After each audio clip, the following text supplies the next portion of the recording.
Salut à tous, c'est Adrien, ça faisait longtemps que j'avais pas fait le petit salut à tous. Bon, alors on se retrouve aujourd'hui, j'ai reçu un petit colis d'un particulier. Normalement il y a des pièces de moteur, un bas moteur de 103. Je ne sais absolument pas le contenu du colis, enfin j'ai vu à peu près, je sais quand même ce que j'ai commandé. Mais vu que c'est de l'occasion, je ne connais pas l'état des pièces, donc on va regarder ça ensemble.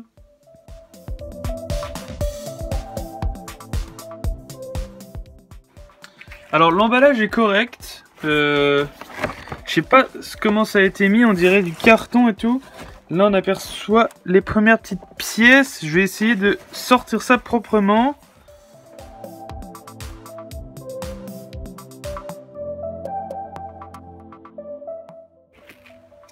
Donc voici pour ce que j'avais commandé, c'est un bas moteur de 103. Donc là avec le variateur de ce côté, vous voyez, hop, je vais vous montrer tout ça de plus près, et un allumage, normalement, ah bah non, c'est un allumage à rupteur.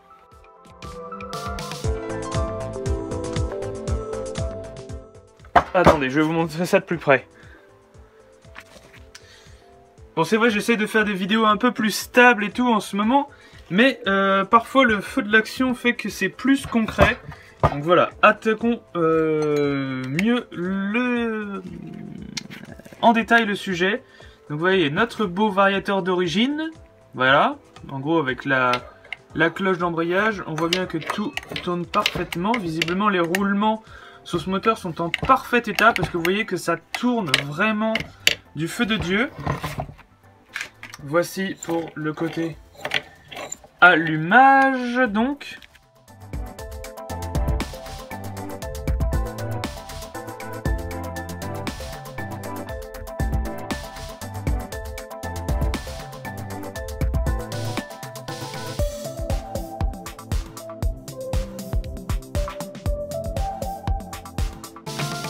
Bon alors voici notre allumage de 103, vous voyez que c'est un allumage tout à fait différent de mon ancien, c'est exactement ce dont je vous parlais, donc ça c'est la bobine d'éclairage, et là on a bien la grosse bobine pour l'allumage, donc vous voyez c'est un petit peu différent, là c'en est un rupteur aussi, et donc voilà. Bon après il m'a dit qu'il était pas très fiable celui-là, donc moi de toute façon je l'ai pas acheté pour l'allumage, je l'ai acheté pour l'embrayage variateur et le bas moteur, et je vous avais dit aussi que je cherchais un sabot, donc bah voilà, en même temps j'ai tout, puis il m'a filé l'allumage avec, mais c'était vraiment très correct comme prix, et donc je pense que de toute façon je vais passer ça en électronique, parce que ce sera un petit peu plus fiable pour utiliser la mob ensuite tous les jours, voilà. Enfin, même pour la revendre plus tard. Enfin,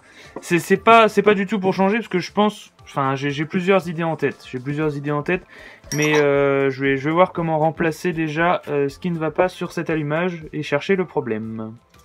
Allez, juste, n'oubliez pas une chose, le liquide magique pour enlever toute la graisse là comme ça là, c'est le nettoyant pour frein de chez Facom. C'est pas de la pub, mais c'est de la bonne cam. Bon, alors voici notre moteur, toujours le même, il est nettement plus propre, j'ai passé vraiment pas mal de temps à le nettoyer.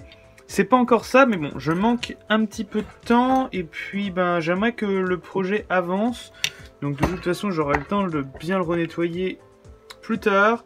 Donc là j'ai décidé pour l'instant de laisser de retirer l'allumage, donc vous voyez, hop, c'est déjà plus propre, l'allumage est ici. Et donc voilà, je suis plutôt content de moi. Il faudra juste que j'adapte ma nouvelle cage à aiguille avec mon piston là-dessus. Ensuite que je vérifie si ma culasse va bien dedans. Enfin ma culasse, mon cylindre et ma culasse. Mais normalement ça devrait être bon. Mais je vais vous montrer ça rapidement. Bon alors mon piston n'est pas prêt, parce que du coup il est encore monté sur l'ancienne bielle, mais en tout cas pour ce qui est du cylindre et de la culasse, ça devrait être tout bon. Donc hop, ça passe parfaitement. Voilà, voilà, donc bah une fois que ce sera prêt, bah, ça nous fera un moteur tout beau tout propre en tout cas. Bon, c'est vrai que pour revenir sur ma culasse, elle est pas très belle. Elle reste quand même plutôt abîmée, mais bon, elle a le petit cachet d'une culasse d'origine, mais si possible, je la ferai sabler plus tard. Et il faut par contre que je retrouve un décompresseur, parce que là vous voyez que le mien est, a été enlevé, puisque il ne convient plus tout simplement. Bon bah écoute, voilà, j'espère que vous aurez apprécié la petite vidéo. Si c'est le cas, n'hésitez pas à lâcher un petit commentaire, un petit like, ça fait toujours plaisir. Et donc là, je passe quelques petites commandes. J'ai donc pas mal de petites pièces à commander, notamment mes silent blocks pour remonter ce bras oscillant. J'ai hâte de vous présenter tout ça en vidéo, mais c'est bientôt les vacances et je ne serai pas là pour monter tout ça. Donc j'espère avoir du temps un peu... Enfin bref, c'est pas évident. Voilà, bon, bah à très bientôt et on se retrouve pour une prochaine.